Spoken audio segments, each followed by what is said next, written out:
Hey guys, welcome to day 3 of our handmade Christmas challenge. So today I'm going to be walking you through a few tutorials.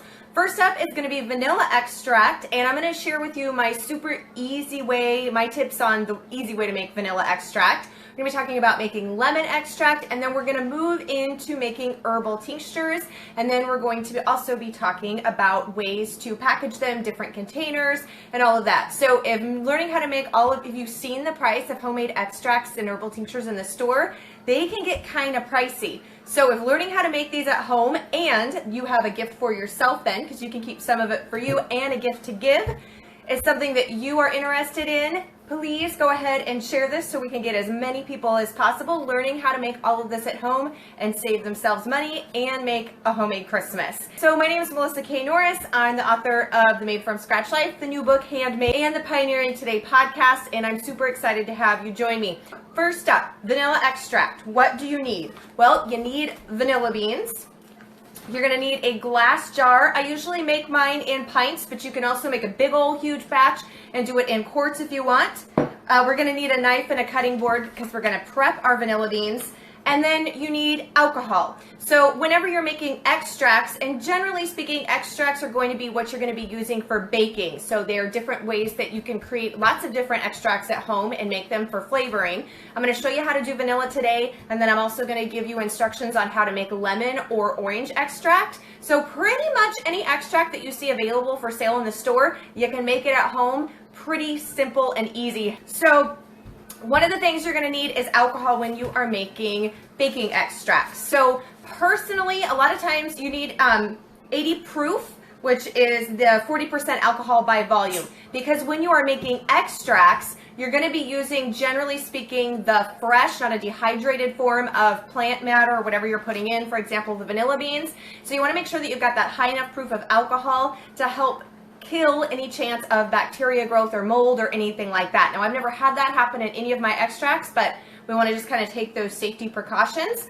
And I'm using rum. So for my baking extracts, personally, I prefer rum. Now, when you're adding it in baking, heat, alcohol evaporates off, and so you're left with the flavor, whatever it is that you're infusing or making your extract of.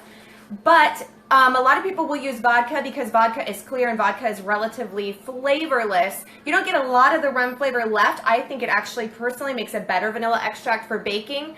But if you have gluten issues, or you need to be grain-free, or you're concerned about GMOs, unless you're purchasing a brand that says non-GMO on the alcohol or it's organic, a lot of vodka is actually made from grains, specifically corn, and that's a really large genetically modified crop. For me personally, I try to stay away from those. So I use rum because rum is a byproduct of making sugar and does not have the grains in it. So just a little bit. Plus, like I said, for baking wise and vanilla extract specifically, I actually prefer the rum to make my extract. To make our vanilla extract, and if you did not notice, y'all, the price of vanilla beans and real vanilla extract has went crazy, crazy high. Fortunately, I purchased these before the hike increase, and I've just had them on my pantry shelf to make this vanilla extract. But just word to the wise, if you're looking for it for baking seasons, vanilla prices are really expensive. I believe it was a crop shortage issue, where they are grown and harvested is the main issue. But just be prepared. If you haven't bought vanilla beans in a while, they are expensive, but then so is the extract in the store. I was at Costco and looked at vanilla extract. I've been making my own vanilla extract for years, so I haven't purchased it, but I noticed the price has like tripled. So just to let you know. So the easy way to make vanilla extract, and this is the way I make it, and this is what I've got, just a little baby bit left over from last year, the last time that I made it. So I take mine and I just cut my beans up in about 1/2 inch to 1/4 pieces. And you need 1 ounce of vanilla bean to a cup of alcohol. So I've got 9, and it's approximately 5 beans, if you're not going to weigh it out on a scale, is going to be 1 ounce. And a pint, of course, is 2 cups. So I'm going to go ahead and do all of my 9 beans here and go ahead and get a pint of the vanilla extract going. So I just roughly chop mine in about 1/2 to 1/4 inch pieces, and I'm not going to measure it out. You'll see a lot of people or a lot of instructions saying for vanilla extract to cut the bean in lengthwise, to split it open, and then to kind of scrape out the little bean part inside the vanilla bean. but I don't do that. I find this is way easier. It's kind of hard, so I don't know if the camera will pick that up, but you can see just from holding the beans and just chopping them open, I'm already getting vanilla, the little bit of the beans, and the oil is already on my fingers. I want all that in the jar and with my alcohol. So here, we've got it chopped up. We're just gonna see if I can turn this so you guys can see it.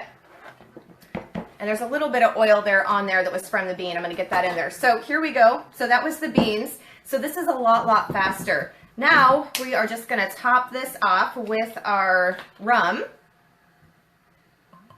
So we're just gonna fill that up.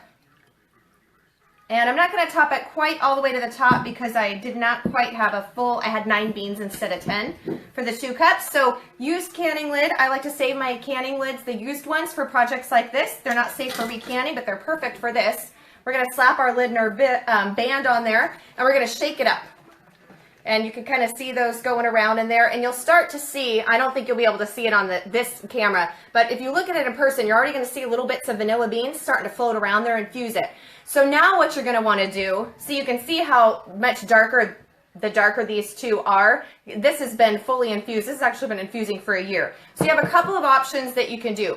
You're gonna wanna let this sit for at least 4 to 6 weeks, and just in a cupboard, away from heat, away from light preferably. And you want to shake it every day just to help get the little bits of the bean inside your cut up vanilla beans infused into the alcohol.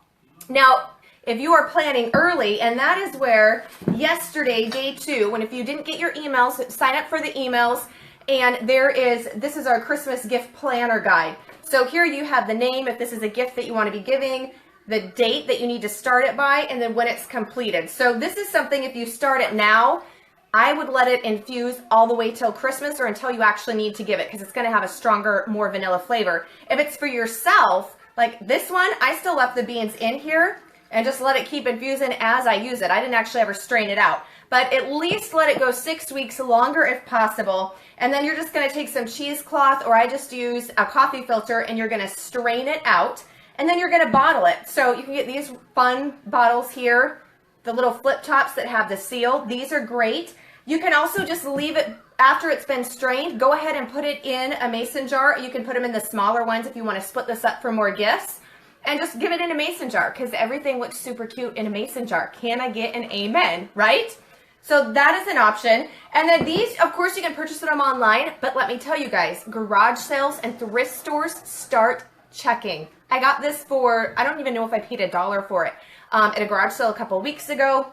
I think it was this jar here I got at the Goodwill for like 99 cents. So start checking, and you can order them brand new as well. But I like these because they help seal, but they look super cute in these little bottles, right? There's a good tip, is to put the used beans, you can put them in sugar and make kind of vanilla sugar.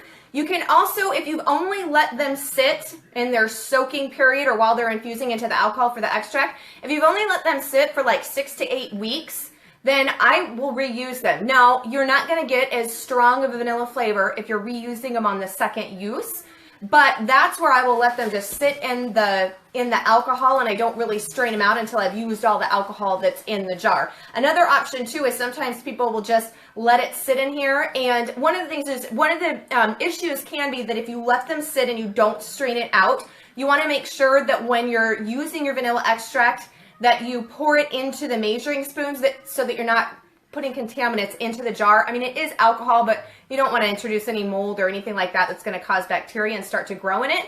So it's best, instead of dipping your measuring spoon in here, that you pour it into your measuring spoon, so that you're not, doing the cross-contamination thing. If you decide not to strain it, or even if you have strained it, that would still be my route, is to do it that way. And that's why these little bottles, because these are easier, right, for pouring, and they look cute. This is actually lemon extract, so we're going to talk about that too, to use. So those are a couple different things you could do with the beans. You can reuse them, but when I do that, I just let them sit in there and soak forever, because it's going to take them longer. There's not as much vanilla left to make a strong vanilla extract. You can do vanilla sugar, or after they're spent, you can throw them out too. Of course, there's always that option. So now let's talk about some other extracts. So that's how you do vanilla extract. So super easy, like 2 minutes, you guys, and then you just have that wait time, which is why we need to plan it out. Next up, you can really make easily at home lemon extract. So this is lemon extract that I made. I don't use a ton of lemon extract in my cooking. I made this like, I think 2 years ago. So for extracts, your shelf life, usually I go through mine really quick, but it is alcohol. So if it's stored out of light in a fairly cool area, you know, it's not getting really hot and you're not introducing contaminants or anything like that in it, then I don't, you know, usually at least 1 to 2+ years on it.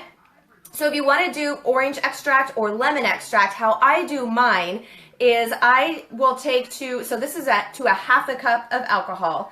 You're going to take the zest of your lemon or your orange and then add a teaspoon of sugar to 1 to 1/2 cup of alcohol. So again, I just use the mason jars. They just work so well. Whenever I'm doing extracts, you know, alcohol, this has citrus, we're using the zest and that type of stuff. I just always use glass. I'm a glass girl. I try not to use plastic. You can use whatever container you want, but I do prefer glass.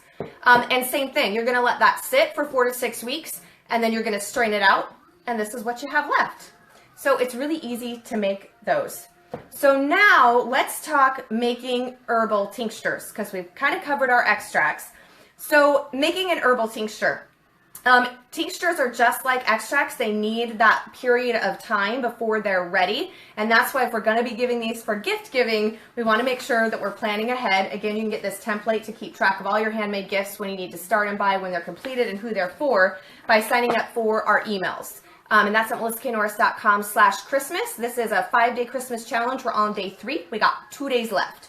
So let's talk making herbal tinctures. So really, there's not a big difference between an herbal tincture and an extract, except normally you are using herbal tinctures medicinally, where extracts are more for baking. So usually it's the herb that you're picking that's going to make them different. We're still using alcohol, and you can make different types of herbal tinctures, but most of the time, we're going to be using alcohol, specifically when you are using fresh herb matter. So this is mint. It's actually chocolate mint. Unfortunately, it doesn't really taste chocolate, but it's got the brown stem here, and then the mint is the bright green leaf. And so that's how you tell what chocolate mint is. But you can do this with spearmint, you can do it with regular mint. There's lots of different mints out there. So when you're doing an herbal tincture, this is the only time, generally speaking, that I will use fresh plant matter when I am using alcohol. Because the alcohol, as long as you're going with an 80 proof or higher, is going to help kill bacteria. So when you're using fresh plant matter, you've got more water. Anytime we have water, there's more chance of bacteria growth. So this is one of the times that I will use fresh plant matter. Specifically, this is mint. So a couple things is, I grow my own, so I know that there's not anything been sprayed on it. So I rinse it off and get it, just dab it with an absorbent towel. What you want to do is I will fill whatever container that I'm using about halfway full with the fresh plant matter. And when you're doing leaves, leaves work really well when you're doing an extract. But what you want to do is you want to take them and you can kind of coarsely chop them up. But the smaller, which is why we chopped up the vanilla beans, the smaller it is, the easier it is. There's more surface area for it to infuse into our liquid. So you can chop them up roughly, take them between your fingers, bruise them up to get all of those oils out and released. So you can see this when I've rolled it, and it's going to have a lot of crease marks, but chopping it up works too. You do a little bit of both. Fill your container about halfway up, and you want to make sure that you've got the alcohol over it by about 2 to 3 inches. So I'll do about halfway with the fresh mint leaves.